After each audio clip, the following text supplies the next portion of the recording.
Welcome to Legalized Negligence, and today Travis and I are going to wrap up our commentary on the uh, committee meeting. Hang on, let me see how do I start this timer. There it is. Okay, wrap up our commentary on the Judiciary Committee meeting that happened on the 22nd of January. And so we left off with a fellow named Waylon Thompson, who had just made some pretty good points about the caps and about, leaving it up to the people to decide. So let me get my screen up here and let me know when it shows up, Travis.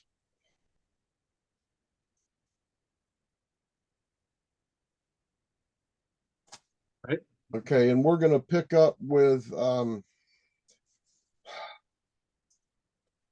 they're about to authorize extending the meeting for a few minutes, and then they go into a debate on the amendment. So it's just going to be some talking for a few minutes here. Senators, under Rule 2.10, Brand 2, the president has authorized a continuation of this meeting until 3:45. We are now in debate on the amendment. Is there debate on the amendment? See no debate on the amendment. Senator Yarborough, you recognize to close on the amendment. Thank you, Madam Chair. I did want to say thank you to those who have spoken on the amendment. I know we still have to get back on the bill as amended, but I did want to ask the committee to support this. I was making some detailed notes while some of the speakers were talking, and we had spoken about it earlier when we had the amendment by Senator Book, and then also I mentioned it in my opening about the challenge that what we're doing now may be unconstitutional. But again, we have cured what the concerns were that were addressed by the court. I heard Mr. Thompson, I believe, just say that the caps are arbitrary. I think the real problem with the intangible and unpredictable nature of economic damages, is tied to the fact that it's very difficult for juries to determine an appropriate award of those. The very nature of pain and suffering renders it incapable of measurement without speculation and guesswork. So it is very hard to do this. And that's why I've said, Mr. Thompson, I'm not sure where you went, but we spoke earlier. Thank you, Mr. Kane. I see you're here. I'm still open to ideas. I mean, when we met in my office over the past couple of weeks, just like I said earlier today, if there's a different way to thread this needle and not continue the injustice on the books for those impacted by 768-21-8, and this is to everyone here and everybody watching, I am open to ideas. But whenever I put that out there over the past couple of weeks, and even since October when I filed the bill, there's nothing else that I have in front of me to find the balance. So I'm still willing to work with everyone. Again, that wasn't just pointed at one or two speakers. We need to find a balance with this. It needs to be the right product. So I get what we're dealing with here. But this is the first stop for the Senate. I'm going to stop him there. He's about to finish. Well, let me go ahead and let him finish here. Negotiate with the House. I believe there's an openness for all sides to find balance on this. And I know among our legislative partners, there is as well. So bring the ideas. Let's continue to work on that. This bill is about promoting justice. I disagree with what one speaker said. If we leave 768-21-8 on the books, there's going into a 34th year of more injustice. So we have to find a way to fix it. He said that, he's been asking people to send him stuff and he just hasn't, had anything put in front of him new. So he's having a tough time coming up with other arguments. I think he's being a little disingenuous. I know I've sent him a lot of information, and I know you have sent him a lot of information as well. And, we've shared things for people to send to him. We've shared our own research with other people so they would have information to send to him. So I don't know why he would say that nobody has put anything in front of him to give him any more arguments. Yeah, what amazed me is that he actually said what we are doing may be unconstitutional. Yeah, go ahead and turn your volume down, your gain a little bit, Travis. It's kind of overbearing on this end. Yeah, he did say that, and I'm going to comment on that later when another senator speaks towards the end. So what they're about to do now is take a vote on the amendment to the bill, and then they move on back to the bill as amended. Madam Chair, with that, I would close and ask for your support. Thank you. All in favor of the amendment, say yay. Yay. Yay. Opposed, nay. So the amendment is adopted. Excuse me. Are there further questions on the bill? Now we're back on the bill as amended. Any further questions? Seeing no questions? We're good? Okay. We do have some appearance cards on the bill. Some of you may have spoken on the amendment already. Feel free to waive in opposition or support, because we have a little bit more time, but we still don't have a lot of time because we have to have debate, and we actually have another bill in front of this committee. So Dr. Charles Chase will be followed by Stephen Kane, and then Jason Goldman. I know I've said a couple of those names before. You recognize this, sir? Dr. Chase waves of support. Thank you. Stephen Kane. Good afternoon. You're recognized. 1 minute.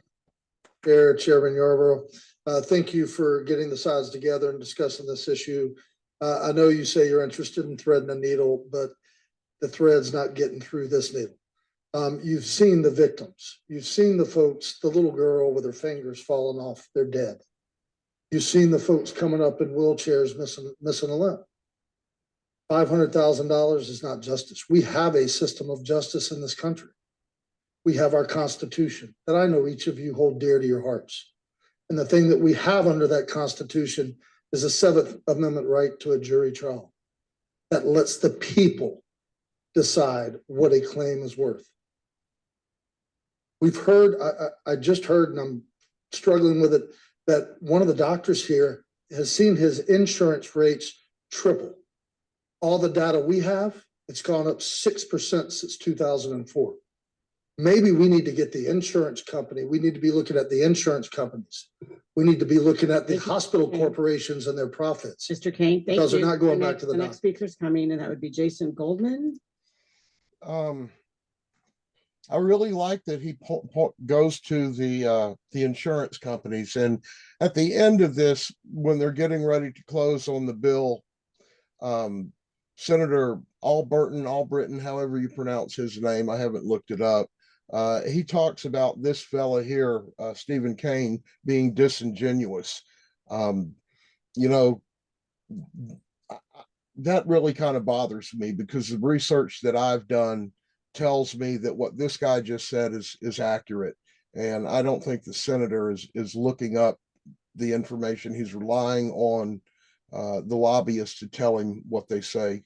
But this guy makes great points that, maybe it's time to look at the insurance companies and the hospital corporations and their profits.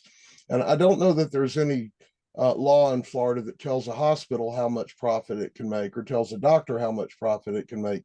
But the point is raised later on that there are laws that tells insurance companies how much they can make, that they do set a limit on their profits. So I think that's important for people to become knowledgeable about. Do you have anything you want to say about him, Travis? Well, if they're looking to put caps on the people, then the people should be able to put caps on the profits. That's, what's good for the goose, right? Yeah. And they want to balance. Well, okay, well then let's balance it the same way. You want to cap me? Cap them too. That's balanced. Let's see, it looks like somebody waves in support, and then we're going to move to a lady named Loretta Phillipson, but it looks like several people wave, but I'm going to run it all the way through that. Mr. Waves in support, Andrew Bolin. Andrew Bolin, for Justice Reform Institute, waves in support. Brian Jackson, same organization, waves in support. Loretta Phillipson, followed by Tamika Ganzi, and followed by Alyssa Crocker. If you pay attention, all the people who wave in support represent either an insurance company or a doctor's organization. Every one of those, and all the other ones are the people. So that really shows what this battle is about. Good afternoon. You're recognized, ma'am. Good afternoon. Thank you. My name is Loretta Phillipson. I'm a resident of Pasco County. I wanted to provide you all a face today. My daughter, Heather. Heather passed away 15 years ago this month, a death that never should have happened, as I begged 4 different physicians to perform or write a script for a lumbar puncture to check the spinal fluid pressure. When this was finally done, Heather's pressure was more than twice the normal amount. She was placed on a medication to help relieve the pressure of her brain, which on day 5, she had dual strokes to the occipital lobes. Heather was now blind. For the next 1.5 years, my daughter remained in a hospital fighting for her life. I hope that not one of you have to stand and watch physicians and a medical team, not once, but 7 times, assist your daughter during a cardiac arrest. And this is all because of medical malpractice, not by 1 doctor, not by 2 doctors, 4 physicians in the state of Florida.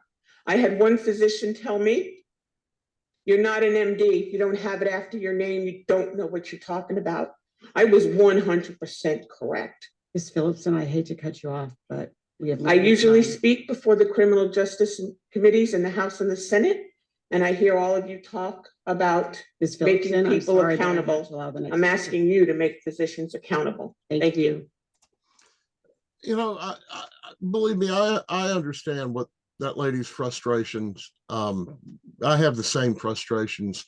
Unfortunately, she wasted her time just telling her story. And she didn't take that minute to give them what they're asking for. And that's, give me some other way, give me something I can use to get to where you want to be.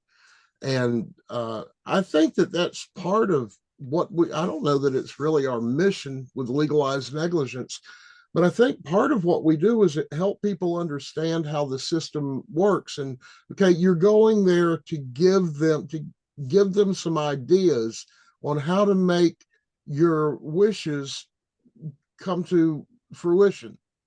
It's not help. You've had all year to tell that story. You could have written to every one of those people numerous times and told your story. But you're there today to speak about, to give them ideas to help them make the decision that we want them to make. Does that make sense, Travis?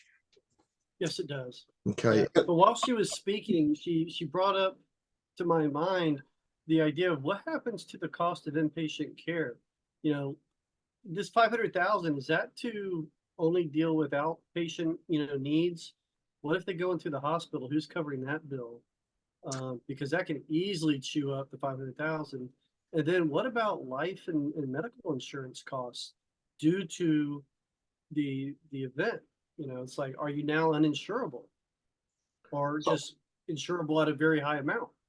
Well, that second part that you just brought up, that's a very good question. And that's where you and I were talking the other day about getting the life insurance companies involved in this fight. The first thing that you said, though, are you confusing economic damages and non-economic? Because the non-economic are specifically for someone's pain and suffering. And that money should not be used to pay medical bills. Medical expenses, yeah. Okay. But that second part, you're right. Let's say it was a 25-year-old who's now their whole life is altered, and they go to get life insurance at some point, and the life insurance company says, well, we're either not going to insure you, or we're going to insure you at such a high rate that you're not going to be able to afford it, all because of the malpractice that occurred at an earlier time in their life. That's a great argument to make. And I think when we start getting the life insurance companies involved in this, we should point that out to them. All right. Tamika Gansey is about to speak. She's a member of our Facebook group, and she talks about accountability here. Tamika Gansey, followed by Elisa Crocker. Hello, everyone. You're recognized. Senator Yarbrough, thank you so much for sponsoring this bill. to help the families of people who have passed away due to medical malpractice. I appreciate that. I flew in from New York City just for this meeting today. I was the 5th one through the door. I've been here for 4 hours before the meeting to make sure I got a chance to speak. Not sure how I got to the back, but I'm here. In the next 11 to 14 months, God willing, I intend on being a provider. I anticipate to treat all of my patients the way that I should treat them and to do no harm to them. I understand that sometimes things happen. However, I expect to be held accountable if I do something egregious that takes someone's life. What I'm asking you to do is just to hold individuals accountable who make egregious acts against what they're supposed to do. Think about the patients who die. Please, thank you so much. Thank you for being here. Elisa Crocker, followed by Michael Williams, and then Philip Gold. Yeah, Tamika makes a good point about accountability, but she really doesn't offer them anything new. I mean, we all want them to be accountable, but they're asking you to tell them ways to make that happen. And I'm not picking on Tamika.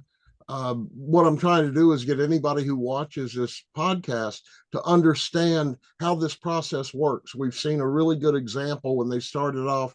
They started with the bill, then the amendment to the bill, then Senator Book's amendment to the bill, or to the amendment to the amendment, and then they take it in a very logical progression, and you've got to devote your time to what that particular topic is.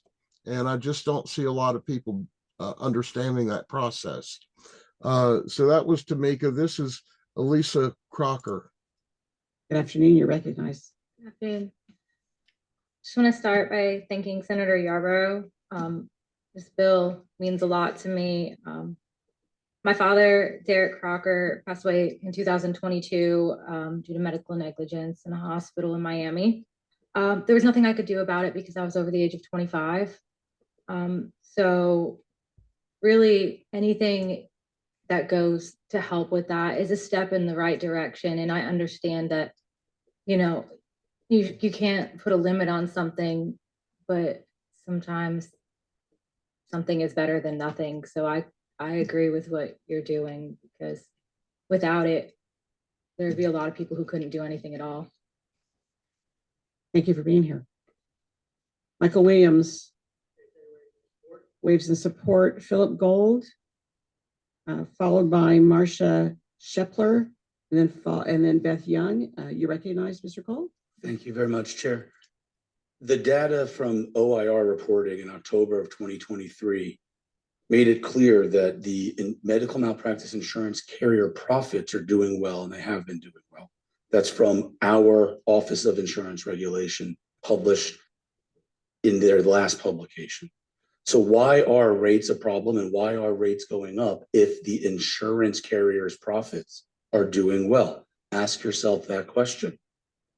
You asked for other ways to thread the needle. If we required all of our physicians in this state to obtain insurance, the data shows that that would have the most dramatic decrease on insurance rates. Insurance is a group understanding. We're all in it together. Why have the good doctors that pay into insurance be punished by the bad doctors who choose to save that money for their own pocketbook instead of paying into our insurance system? So you see how concise he was, you know, and of course he's a lawyer and he's trained to think that way. But he said, you're asking for other ways to thread this needle, and he gives them another way. And I'm glad to see that we're in agreement with him, and he's in agreement with us that, you know, you need to start turning your attention to these insurance companies and understand what's going on with them. And the point that we've been making all along about there's so many doctors that don't have to carry insurance in Florida. And, you know, I don't know of any citizen that doesn't have to carry auto insurance. You know, I don't know of any contractor who builds houses that doesn't have to carry insurance. You know, other businesses have to carry insurance. Why is it? And that's, You know, that's what this really comes down to. Why is the medical profession the one that is singled out and coddled and protected? You know, what is the deal there? That everybody else is required at some level or another to have insurance in case something goes wrong, but they allow doctors to get away without it. So, did you want to add anything to my rant, Travis? No, I was just thinking about how that was a wonderful rant, but yeah, I don't have anything to add to it. You covered the bases. Okay, well, thank you, sir. I appreciate that. Next up is Marcia Shepler. She's another member of our group. We've actually done some podcasts with her. Thank you, Marcia Shepler, followed by Beth Young, and then Sabrina Davis. Good afternoon, you're recognized. Thank you. My name is Marcy Shepler, and I am JoJo's mom. I took my son JoJo, who had Down syndrome and autism. He was nonverbal, and he had cognitive level of a 2-year-old, to a ER, and he was refused treatment. I took him to another hospital, and he was found to be in septic shock, and he passed away, and he was 29 years old. The ACA CMS found against the hospital and sanctioned them with creating a condition of imminent jeopardy. I was his guardian advocate. JoJo's all his adult rights were stripped away when he was 18 because he was incompetent. And as his mother and guardian advocate, I could have been held criminally liable for criminal neglect if I had not sought medical care for him, yet I was not deemed enough of a parent to be able to pursue justice for JoJo under this law. So the subsection 8 is wholly discriminatory against people with developmental disabilities. It Ms. needs to be Shepard. repealed. Thank you. For bringing the bill. I love that point that she makes. You know, the state would have held her criminally liable if she had not taken JoJo to the hospital. Yet when she does her duty, and she had a duty as his guardian, when she does her duty and brings him, the hospital can say, we're not going to treat him, and nothing happens to him. And again, we go back to the state versus the people. You know, why has the state made it where doctors can be negligent? And actually, I think, if I remember right, Marcia told me it was a nurse that refused to treat JoJo at the ER. You know, so maybe I should say medical licensees. You know, why can they not be held accountable, but a parent or a guardian would be held accountable? It just, none of this makes sense to me. Yeah, I believe there's actually video of them being in the drive, the parking lot of the hospital, being turned away. Oh, wow.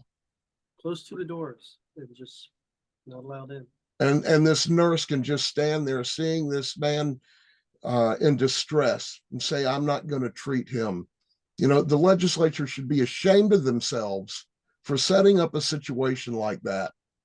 You know, next is Senator, I think his name is Boyd, I believe. He's going to move to take the vote at a particular time because they're really running low on time. So we'll let that play. And then a lady named Beth Young speaks. Thank you for being here. Senator Boyd, you're recognized, sir. Thank you, Madam Chair. I move that a vote on SB 248 be taken at 3:40 p.m. today. A motion for a time certain vote at 3:40 p.m. has been made. Is there any objection? Seeing none, show that the vote on Senate Bill 248 will be at 3:40 p.m. We're back to our appearances. We have Beth Young, followed by Sabrina Davis, followed by Ann Colonary, and you recognize. All right, my name is Beth Young, and thank you for letting us talk on the statute 768.21 subsection 8. My mom was 66 years old, and we live in Tallahassee, Florida. She went to Tallahassee Memorial Hospital to get a Watchman procedure to help with the AFib. There were many red flags that I've seen. As a CNA, it may not be a doctor, but as a CNA, I see red flags and I know what's right and what's wrong. And she didn't deserve to have a brain hemorrhage and pass away on the 18th, from August 8th to the 18th until she passed. And she shouldn't have been gone. She was an RN nurse and she was very valued to each and every person that, knew her. And just like every one of your families, they all deserve value. It shouldn't matter, rich or poor, it shouldn't matter. And just to let you know about this, we have petitions, just to let you know that there's about. Thank you, Ms. Davis, for being here. It's so sad. This is the lady, this just very recently happened to her mom.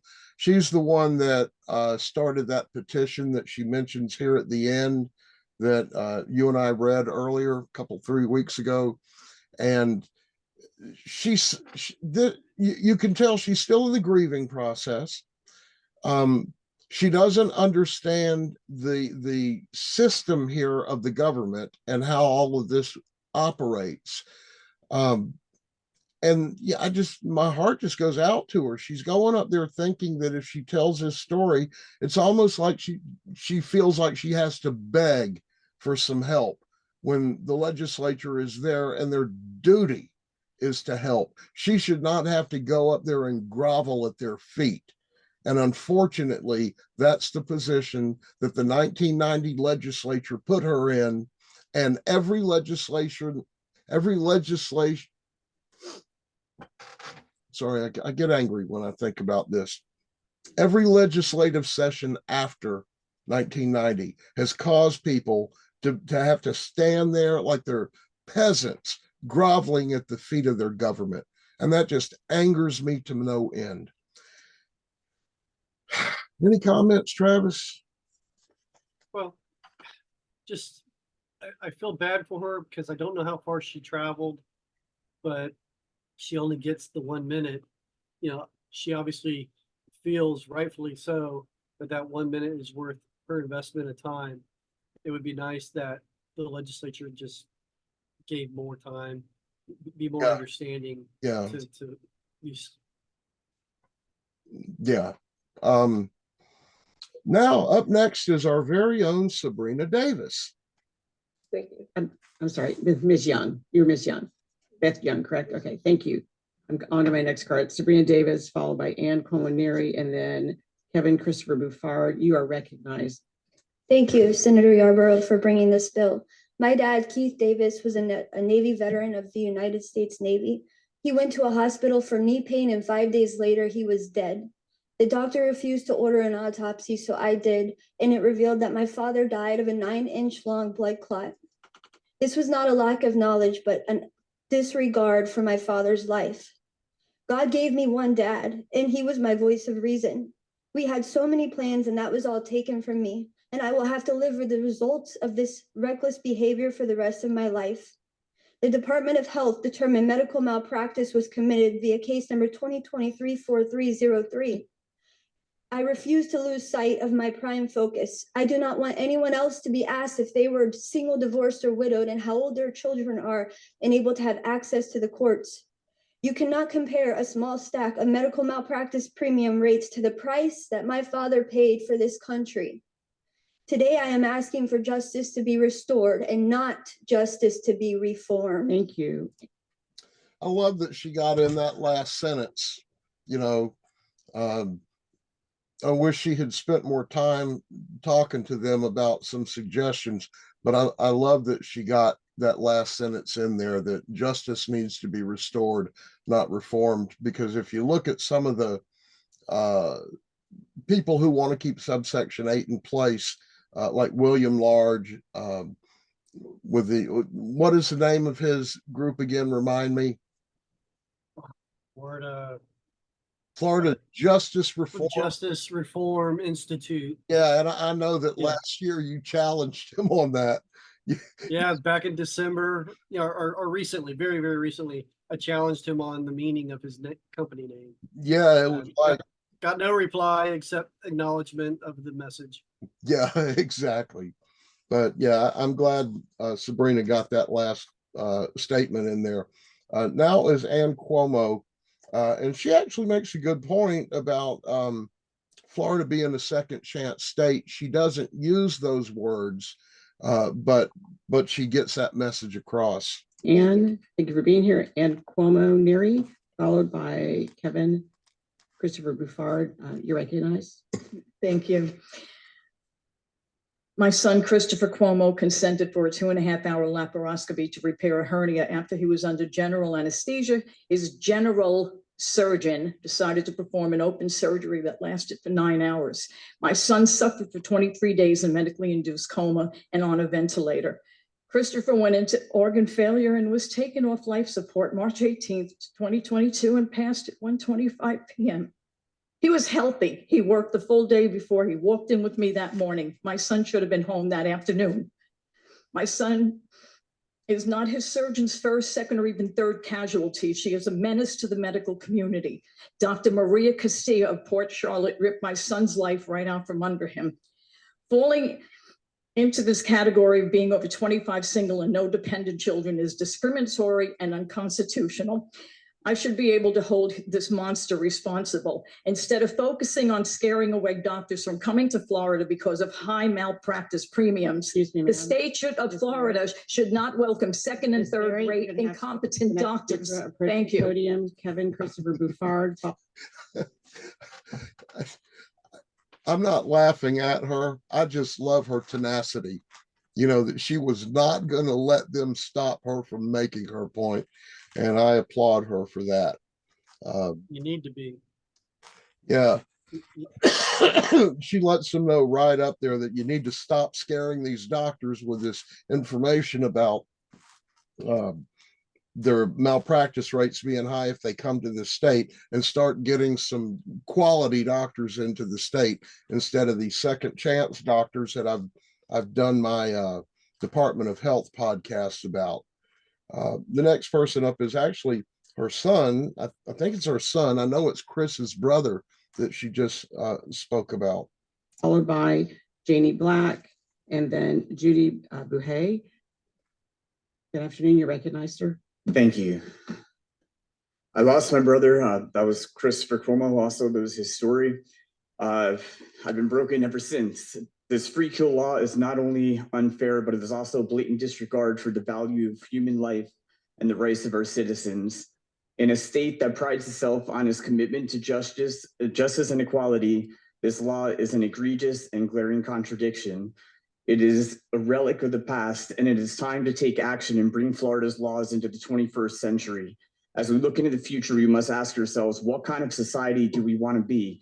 Do we want to be a state that turns a blind eye to the suffering of its citizens, or do we want to be a state that stands up for the rights of its people, regardless of age or marital status? The answer is clear. It is time for us to repeal Florida's free kill law and replace it with a more just and equitable system, a system that recognizes the inherent value of every human life and provides equal protection under the law. The time for the change is now, and the responsibility lies with us. Also, it is vital that we amend the current bill to enable family members of lost loved ones before July 1st, 2024. I'm sorry, but you have to.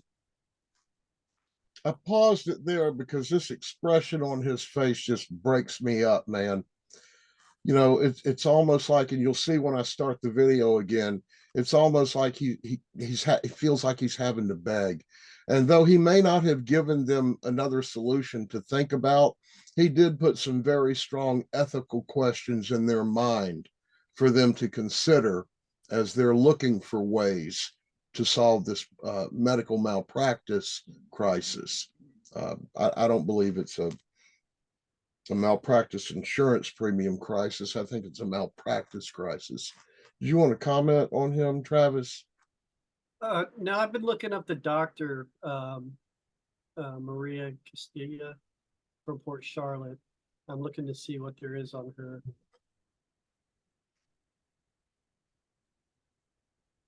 Okay, well, I'm going to move on to the next one. And if you get anything, we can talk about it the next time we pause. Up next is a lady named Jamie Black. And, you know, the thing that really struck me about what Miss Black has to say is that how the doctors refused to answer her questions, and the hospitals had locked the doors. And I'm assuming that happened during COVID. And that really resonates with me because I was in the same position. The hospital refused to let us go into my mom's bedside. And I knew that if I even attempted it, you know, they would call the police and have me arrested.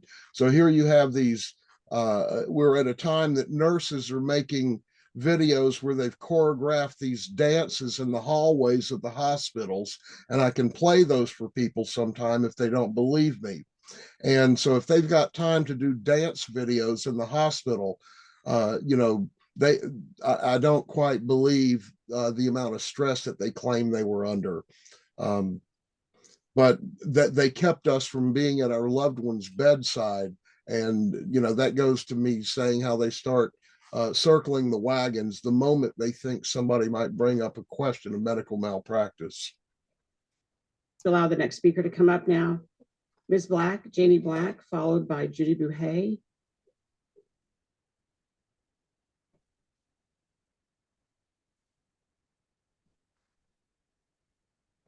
Good afternoon, you recognize. Good afternoon to you all. The reason we're here, and we have to understand that this law must go. My son was taken away from me on May 23rd, 2021, when hospital doors was locked. Families could not get to their loved ones. When I got to my son, instead of me going to the emergency room, I was asked to come to the conference room on the 3rd floor. At that time, I learned my son was dead within 5 hours of me dropping him off.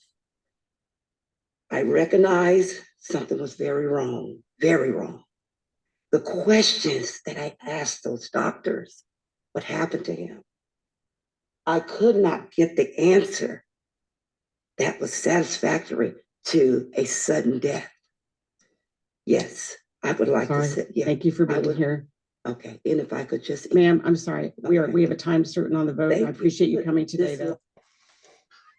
Man, I know exactly where I've been in her shoes. You know, my mom was in the hospital during Mother's Day of 2020, and my sister called and they put her through to a bunch of people, and finally she spoke to the administrator, the nurse administrator of the hospital that day. And she said, I just want to bring some flowers to the hospital.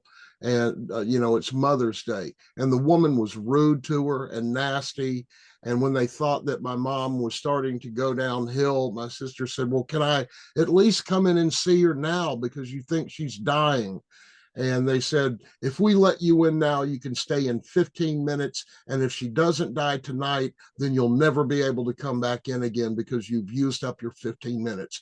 And man, I tell you, that just angers me to no end. These people think that they're so far above us, you know, and the legislature is creating the situation where somebody is going to lose their mind and do something that none of us want to see happen.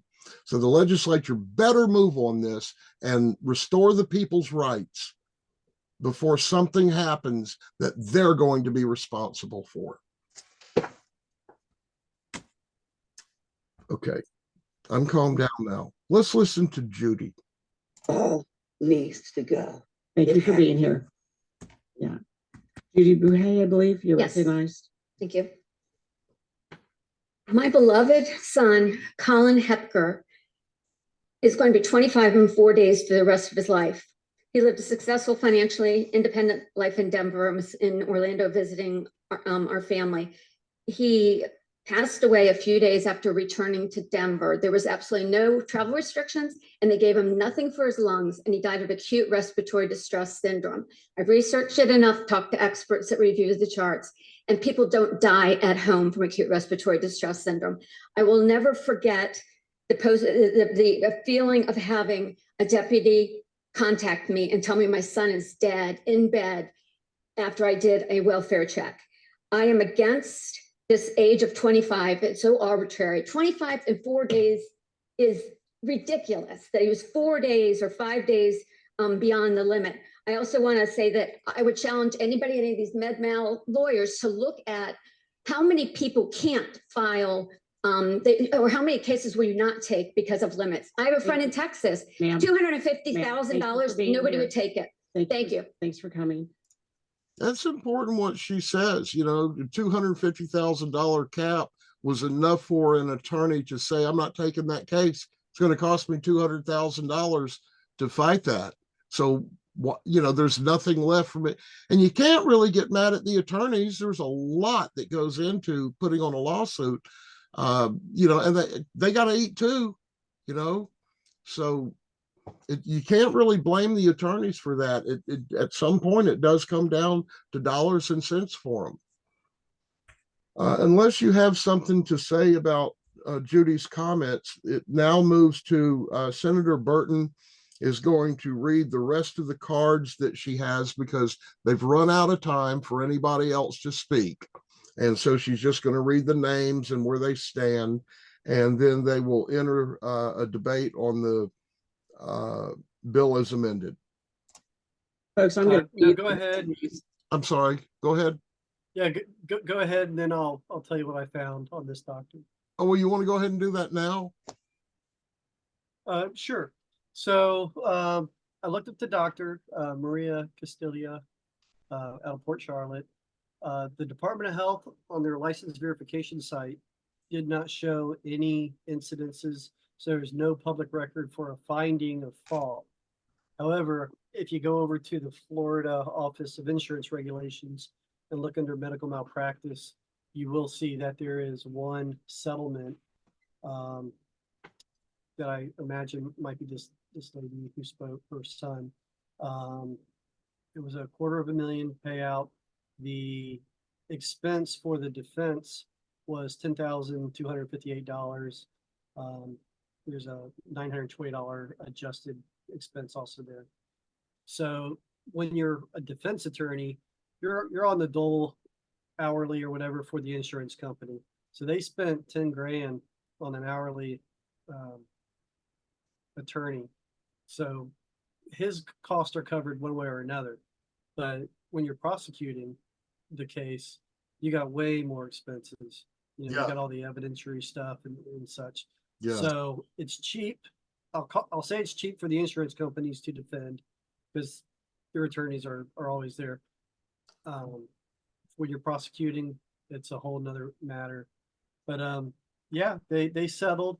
And the thing about settling is with Florida's 3 strikes rule, if there's no determination of fault or findings of fault, then there's no strike against the license. And that is what's reflected on the Department of Health's website. Yeah. So it's not enough to try to validate your doctor on Department of Health's website. You got to look for insurance settlements on Florida Department of Insurance Regulations website. Yeah. Office of Insurance Regulations. So. Well, it is a sad state of affairs. There's no question. All right. So they're about to enter the debate on this. Into the record so that we have time for members to debate this. This bill is amended. Karen Murillo with AARP is waving against. Gary Guzzo, Florida Insurance Council, waving in support. Steve Wynn, Florida Osteopathic Medical Association, is waving in support. Todd Michaels, he is here against. And Robert Arrington is also here against. Members, we are now in, and I want to thank everybody for coming, and limited time, I apologize, we didn't have more time for everybody. We're now in debate on this bill as amended, or do we have debate? Senator Stewart, you're recognized. Thank you, Madam Chair, and I did have my questions addressed during the discussion. I'd like to thank Senator Yarborough for bringing this bill to us. I know this has been a complicated subject to work on. I feel that I'm looking forward to the senators' continued discussion with stakeholders and the senators on this matter. I know he's had an open door. I've had numerous discussions with him. I want to thank you for having that with all of us. I expect changes at the next stop due to the public testimony today, and it was very passionate, and we do understand each and individual differences, but we have got to move forward with this bill, and I'm going to be supporting it today. What she says there is important. It's almost like she's putting Senator Yarborough on notice. I'm going to support your bill, but I expect you to follow through with what you're saying. that you will make the necessary changes based on what the people are telling you. Yeah, at least that's how I took what she had to say. Travis, help me see if you can understand this senator's last name that's coming up. I can't quite understand what they say. Thank you, Senator DeSigley. You're recognized. Thank you, Madam Chair. Sound like DeSigley or something like that? Yeah, that's exactly what I heard. Okay, all right. Well, he has some interesting things to say too. I want to first start by thanking Senator Yarborough for your time on this bill, not only with me, but with all the stakeholders, all of the other members of this committee. For me personally, the easy part of this bill is the repeal of the Wrongful Death Act. I think that's something that I supported when I was in the House a few years ago. That to me is a no-brainer. What I'm having a difficult time with, and I shared this with you, Senator Yarborough, is putting a cap on some of this, medical malpractice, non-economic claims. And we've heard the reasons. We heard a lot of folks, speak about their experiences today. And I'm going to support this bill today because I'm confident that you're going to continue the conversations with the stakeholders, obviously with all of us on this committee and our colleagues in future committee stops moving forward.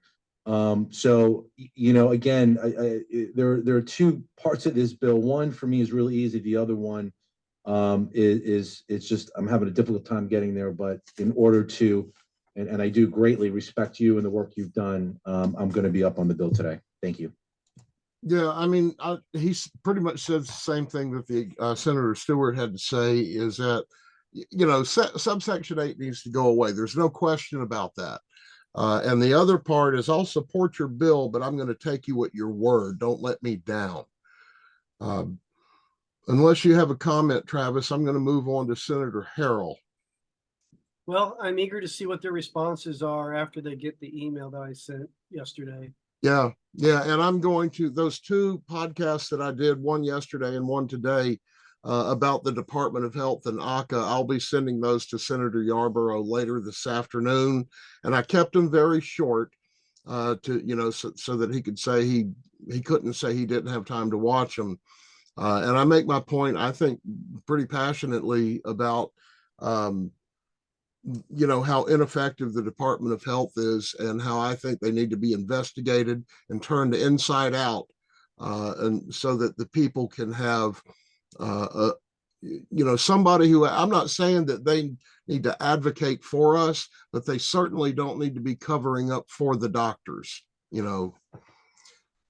So here's Senator Harrell, and maybe I should actually call her Senator Bill Clinton. Thank you, Senator Harrell. You recognize. Thank you very much. And thank you, Senator Yarborough, for working with me and having many conversations with me. And I want to say thank you to all the people who did come and speak. We have heard you, we feel your pain. I think that in addition to that, I think that the aspect of the caps is essential in order to move this bill forward. I think it strikes that balance that is necessary. And I want to remind everybody that these caps are not relative to economic damages. We've heard so many people with various difficulties. This does not impact that. It does not impact economic damages. And as far as going before the Supreme Court. Travis, listen very closely to what she says right here about as far as going before the Supreme Court, if this is challenged, if it is enacted. This being challenges, it removes the major aspect of why this was overturned. So I think this meets all the necessary prerequisites in order to continue to be in law, and that will stand the test of the court. What that says to me is that there's been some deal making going on in the back room somewhere for her to be so confident that this is going to stand up to any Supreme Court challenge. Well, to me, it's an admission that for 32 years, they've been knowingly violating our rights. Otherwise, why make the change in the law to overcome an argument of the Supreme Court?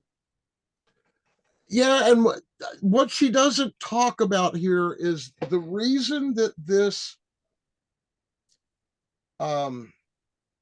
passed a Supreme Court challenge, and I don't mean the caps, but I'm talking about in the Mizrahi case, is because it was they viewed it through rational basis versus strict scrutiny. And, I don't want to take up a whole lot of time. I've posted videos in the Facebook group about, what is rational basis theory and what is strict scrutiny. And basically, in a nutshell, it comes down to any time that a citizen's right is going to be violated by a law, the government, the courts naturally defer, and you'll hear Yarborough say this in a few minutes. The courts will naturally defer to the legislature. In other words, we just trust them that they took all the constitutional considerations, all the constitutional issues into consideration. And we're not going to make them answer for this. We will just trust them. And that's what they call deference. They're showing deference to the legislature. However, had they been viewed under strict scrutiny, the court would have actually asked the legislature to explain itself. Tell us why you think the state has a compelling interest to violate the citizens' rights. And you'll see that mostly in racial issues and in women's issues. And why do you think that you could write a law that discriminates against somebody because they're black or discriminates against somebody because they're a woman, and the court will make the legislature explain itself? Well, that's why there's so many whereases in this bill, in my opinion, is they're talking to the Supreme Court in anticipation of the deference.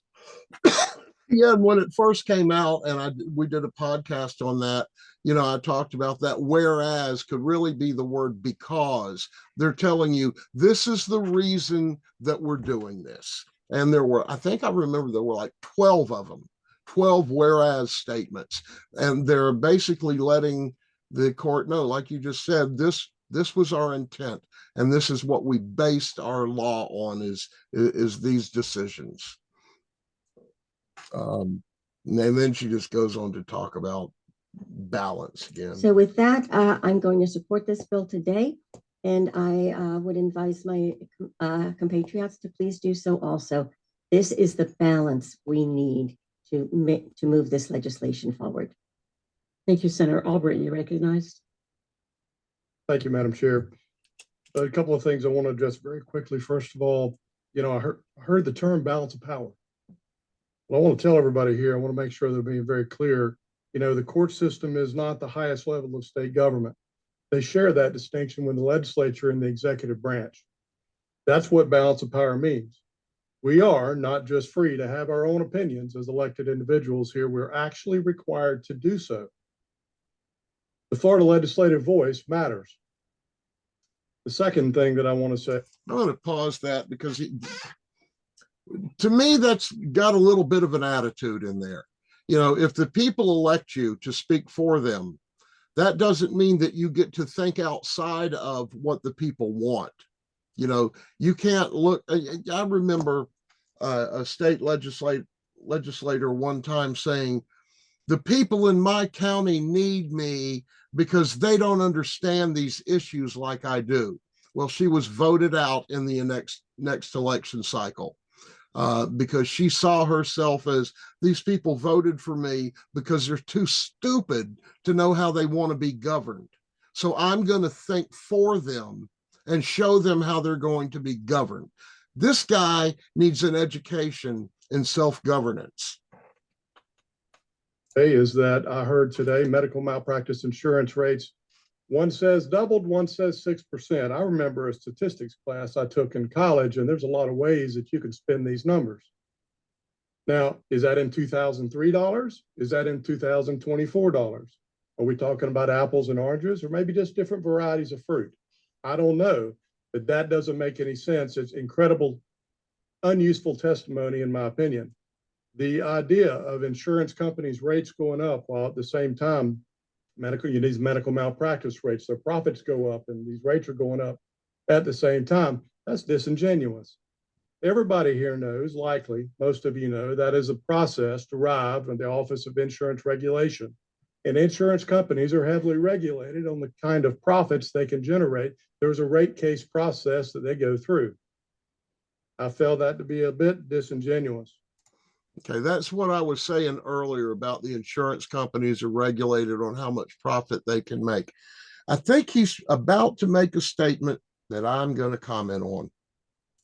What I can say is I do believe that everybody on this committee has heard each of you very clearly, and this free kill law needs to go. For each of you here that have shared a loss, I want you to know you don't know me from Adam. But I want you to know as sincerely as I can derive it for you, I'm sorry for your loss.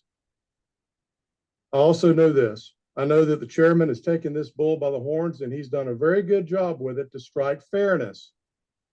That's a relative term, but you've been pursuing fairness in this, and I encourage you to keep doing so. Maybe there's some part that doesn't need a cap. Maybe the caps are low in some places, maybe they aren't in others. But at the end of the day, hard issues require hard choices. We're making hard choices here today. This isn't easy. I'm certainly not saying what you've been through is easy, but I can tell you when we're trying to find fairness, it's not easy because fairness lies somewhere in the middle ground. And it always includes everybody, not just a small segment, but everyone who pays insurance rates, and families are impacted by what healthcare rates and the cost of insurance are here in Florida. It's an ongoing challenge that we need to be working on.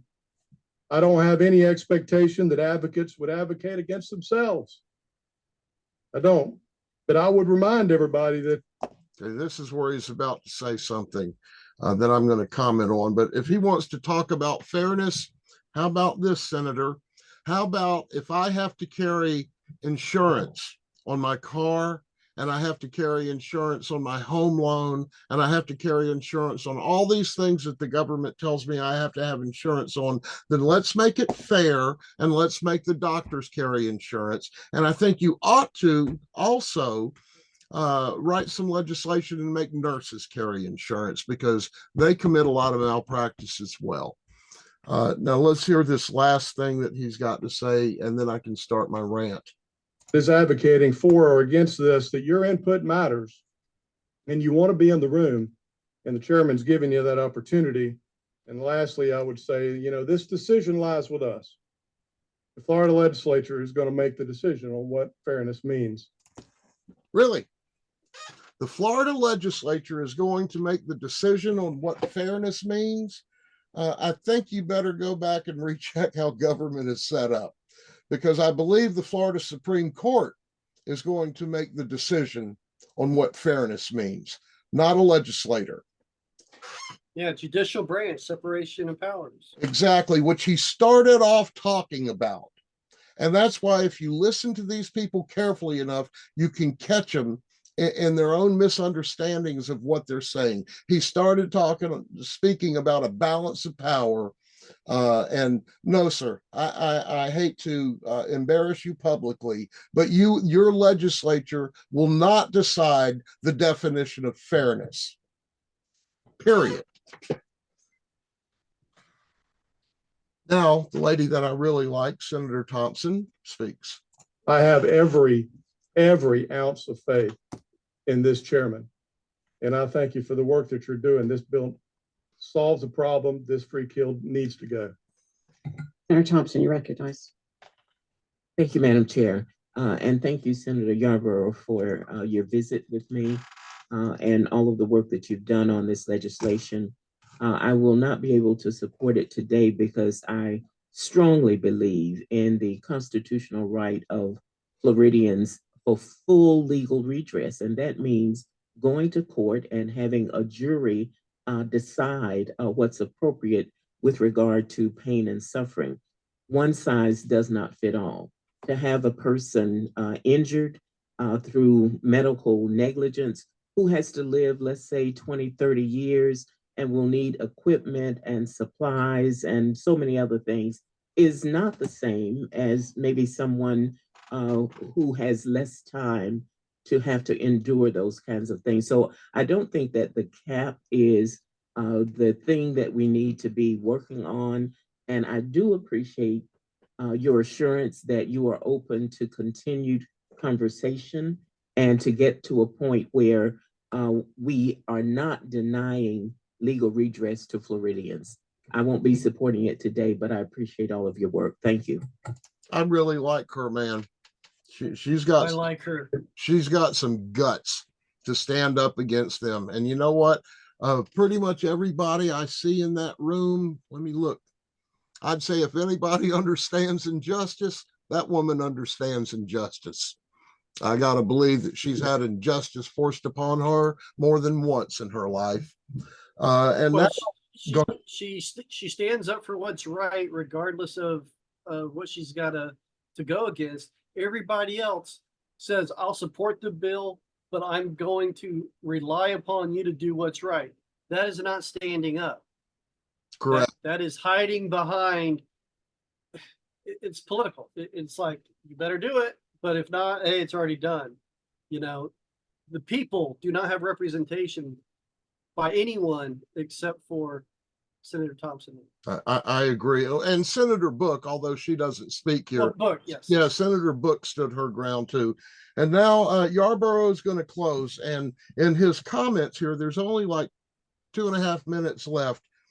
In his comments, pay attention to what he talks about deference. That's what I was speaking to earlier. And we'll do a separate video on that. But listen to his words about deference. Senator Yarborough, you recognize to close on the bill as amended? Thank you, Madam Chair. I appreciate the members of the committee. Thank you for those who have asked questions and participated in debate. Thank you. And I think most of the important points have been said, Madam Chair and committee. I would just say that to Senator Albertin's point, and we laid this out in the findings that are a part of the amendment, the whereas clauses. We can't know with 100% certainty how courts will respond to the bill. But in one of the cases related to upholding caps on damages, I believe it was University of Miami versus Ashart, if I have that name right, the Florida Supreme Court did acknowledge that, quote, the legislature has the final word on declarations on public policy, and the courts are bound to give great weight to legislative determinations of facts. Further, legislative determinations of public purpose and facts are presumed correct and entitled to deference unless clearly erroneous, which we've talked about today. Because the legislature's factual and policy findings are presumed correct, there's been no showing that the findings in the instant case are clearly erroneous. We hold that the legislature has shown an overpowering public necessity exists. And then lastly, again, with regard to the constitutional aspect, state and federal courts around the country have addressed the issue, and many have determined that the caps are constitutional and rationally related to the important state interest of bringing down the cost of medical malpractice insurance and facilitating the availability of affordable health care. We have 31 or 32 states that have caps on non-economic damages, or maybe even caps on economic damages. There are only 8 of those that are $1 million or north. So if we were to enact these caps, we would be well among our peers to go about this and to try to strike the balance that we're trying to do today. Madam Chairman, that said, I appreciate the comments of the senators, ask for your support, and I very much look forward to more input so we can make it an even better product moving forward. Lisa, please call the roll on CS for Senate Bill 248. Senator Albritton, Senator Book, Senator Boyd, Senator Broxton, Senator DeSigley, Senator Harrell, Senator Stewart, Senator Thompson, Senator Yarborough. Yes. Chair Burton. Yes. 8 yeas, 2 nays. By your vote, CS for SB 248 is reported favorably. Well, there you have it. So the bill passed. Whoa, there we are.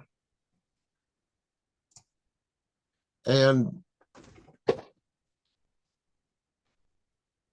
so what we need to do now is challenge the facts, FOIA or get them otherwise, and validate them and try to prove them to be inaccurate. Therefore, they lose their standing. Yeah, well, it's Like I told you at the beginning, we've got to be off here in about 5 minutes because my wife needs to use my Zoom account for a meeting she has. But I do want to do a separate video on judicial review and how they look at different cases. And Yarborough admits to it. He read something there that made it sound like that if this was challenged in the Supreme Court, that they would agree with the legislature. But since I don't know the facts of the case that he brought up, I don't know if it applies. And, you know, I'll take my time to read that case and see. But, you know, we really do need to do a video about how the courts show deference to the legislature and how they review various laws to determine if the state has the authority to violate someone's rights. Travis, I'm going to go ahead unless you have another comment about anything. Nope. Okay. We're good. I'm going to go ahead and get this one converted and uploaded. Thank you, everybody, for listening to this. I hope that some people got something out of our commentary on this meeting. And like and subscribe, share, tell your friends about us. Know that we're not attorneys. We just tell our stories and do research, and we try to get you to do the same. So I will go ahead and say goodbye.